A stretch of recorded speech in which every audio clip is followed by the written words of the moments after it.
മസ്ജിദിൽ മോഷണം. ചവറ ചോല ജീലാനി മസ്ജിദിലാണ് മോഷണം നടന്നത്.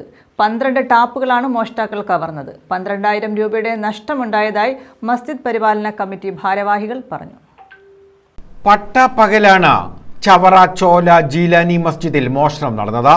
വ്യാഴാഴ്ച രാവിലെ 11-നും ഉച്ചയ്ക്ക് 12-നും ഇടയിലായിരുന്നു മോഷണം. 12 ടാപ്പുകളാണ് ഇവിടെ നിന്നും കവർന്നത്. ഒരു ടാപ്പിന് 1,200 രൂപ വില വരുമെന്നും 12,000 രൂപയുടെ നഷ്ടമുണ്ടായതായും മസ്ജിദ് പരിപാലന കമ്മിറ്റി ഭാരവാഹികൾ പറഞ്ഞു.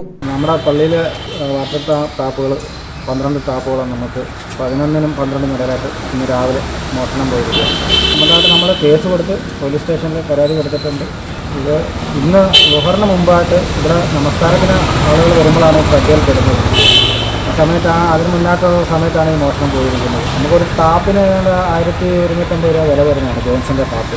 ഇത് പള്ളിയായിട്ട് ബന്ധപ്പെട്ടതിനെക്കുറിച്ച് അറിയാവുന്നവരാണ് ഇത് ചെയ്തിരിക്കുന്നതിനാണ് സംശയം. കാരണം എന്ന് പറഞ്ഞാൽ മേളത്തെ മെയിൻ വാട്ടറിൻ്റെ കണക്ഷൻ ഓഫ് ചെയ്തതിന് ശേഷമാണ് ഇവിടെ വന്ന് ഈ ടാപ്പ് ഊരിയിരിക്കുന്നത്.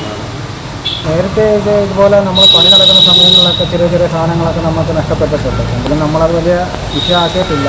ഇപ്പോൾ പക്ഷേ നമുക്ക് ഏതാണ്ട് 10-15,000 അടുത്ത് ഇപ്പോൾ ഒറ്റയടിക്ക് നഷ്ടപ്പെട്ടിരിക്കുന്നത്. ഉച്ചയ്ക്ക് നമസ്കാരത്തിനെത്തിയപ്പോഴാണ് ടാപ്പുകൾ നഷ്ടമായ വിവരം അറിഞ്ഞത്. നമസ്കാരത്തിന് മുമ്പ് അംഗശുദ്ധി വരുത്തുന്നതിനായി സ്ഥാപിച്ചിരുന്ന ടാപ്പുകളാണ് മോഷണം പോയത്. News bureau, Chavara.